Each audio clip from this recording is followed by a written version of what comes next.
ಪ್ರಜ್ವಲ್ ರೇವಣ್ಣ ರಾಸಲೀಲೆ ಪ್ರಕರಣ ಹೊರ ಬರ್ತಿದ್ದಂತೆ ದಿನಕ್ಕೊಂದು ಟ್ವಿಸ್ಟ್ ಪಡಿತಾ ಇದೆ, ದಿನಕ್ಕೊಂದು ತಿರುವುಗಳು ಸಿಗ್ತಾ ಇದೆ. ಈ ಪ್ರಕರಣಕ್ಕೆ ಸಂಬಂಧಪಟ್ಟಂತೆ ಮಹಾಕಾಮಿ ಪ್ರಜ್ವಲ್ ರೇವಣ್ಣ ಕಾಮಲೀಲೆ ಪ್ರಕರಣಕ್ಕೆ ಈಗ ಮತ್ತೊಂದು ಟ್ವಿಸ್ಟ್. ಅತ್ಯಾಚಾರ ಕೇಸ್ನಲ್ಲಿ ಮತ್ತೊಂದು ಮಹತ್ತರ ಬೆಳವಣಿಗೆಯಾಗಿದೆ. ಎಸ್ಐಟಿ ಪೊಲೀಸರಿಂದ ಭವಾನಿ ರೇವಣ್ಣ ಅಕ್ಕನ ಮಗ ಶರತ್ ಅರೆಸ್ಟ್ ಆಗಿದ್ದಾನೆ. ಅತ್ಯಾಚಾರ ಘಟನೆಗೂ ಬಂಧಿತ ಶರತ್ಗೂ ಇರುವಂತಹ ನಂಟೇನು? ಸಂತ್ರಸ್ತೆಯೊಬ್ಬರ ಕಿಡ್ನಾಪ್ ಕೇಸ್ನಲ್ಲಿ ಶರತ್ ಬಂಧನ ಆಯ್ತಾ? ಸಾಕ್ಷ್ಯ ನಾಶಕ್ಕೆ ಮುಂದಾಗಿದ್ನ ಭವಾನಿ ರೇವಣ್ಣ ಅಕ್ಕನ ಮಗ ಶರತ್. ಪ್ರಜ್ವಲ್ ಪ್ರಕರಣದಲ್ಲಿ ತೀವ್ರ ಕುತೂಹಲ ಕೆರಳಿಸಿದೆ. ಶರತ್ ಬಂಧನ. ಭವಾನಿ ರೇವಣ್ಣ ಅವರ ಅಕ್ಕನ ಮಗ ಶರತ್, ಈತನ ಪಾತ್ರ ಏನು?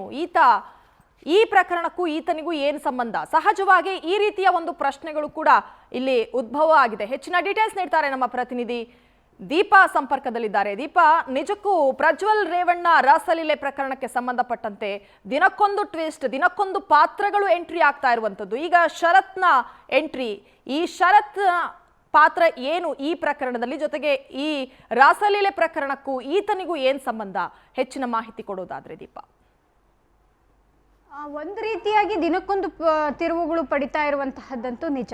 ಯಾಕಂದ್ರೆ ದಿನಕ್ಕೊಬ್ಬರಿಗೆ ನೋಟಿಸನ್ನು ನೀಡ್ತಿದ್ದಾರೆ, ಜೊತೆಗೆ ಜಾಮೀನುಗಳ ವಿಚಾರವಾಗಿ ಒಂದಿಷ್ಟು ಬೆಳವಣಿಗೆಗಳಾಗ್ತಿದೆ. ಇದೆಲ್ಲದರ ನಡುವೆ ಭವಾನಿ ಅವರ ಅಕ್ಕನ ಮಗನ ವಿಚಾರವಾಗೂ ಕೂಡ ಹೊಸದೊಂದು ಬೆಳವಣಿಗೆ ಆಗಿದೆ. ಅವರನ್ನು ಅರೆಸ್ಟ್ ಮಾಡುವಂತಹ ಕೆಲಸ ಆಗಿದೆ. ಹಾಗಾದರೆ ಅವರಿಗೂ ಈ ಒಂದು ಘಟನೆಗಳಿಗೂ ಸಂಬಂಧ ಏನು ಅನ್ನುವಂತಹದ್ದು ಇದೀಗ ಪೊಲೀಸರು ಕಲೆ ಹಾಕ್ತಾ ಇರುವಂತಹ ಮಾಹಿತಿ. ಯಾಕಂದರೆ ಅಲ್ಲಿರುವಂತಹ ಒಂದಿಷ್ಟು ಸಾಕ್ಷಿ ನಾಶಕ್ಕೆ ಇವರು ಮುಂದಾದ್ರ ಅಥವಾ ಅಲ್ಲಿ ಸಂತ್ರಸ್ತೆಯೊಬ್ಬರನ್ನ ಕಿಡ್ನಾಪ್ ಮಾಡಿದಂತಹ ಆರೋಪ ಏನಾದರೂ ಇವ್ರ ಮೇಲೆ ಇದೆಯಾ ಅನ್ನೋದು ಇನ್ನೂ ಕೂಡ ಯಾವುದು ಸ್ಪಷ್ಟತೆ ಸಿಕ್ಕಿಲ್ಲ.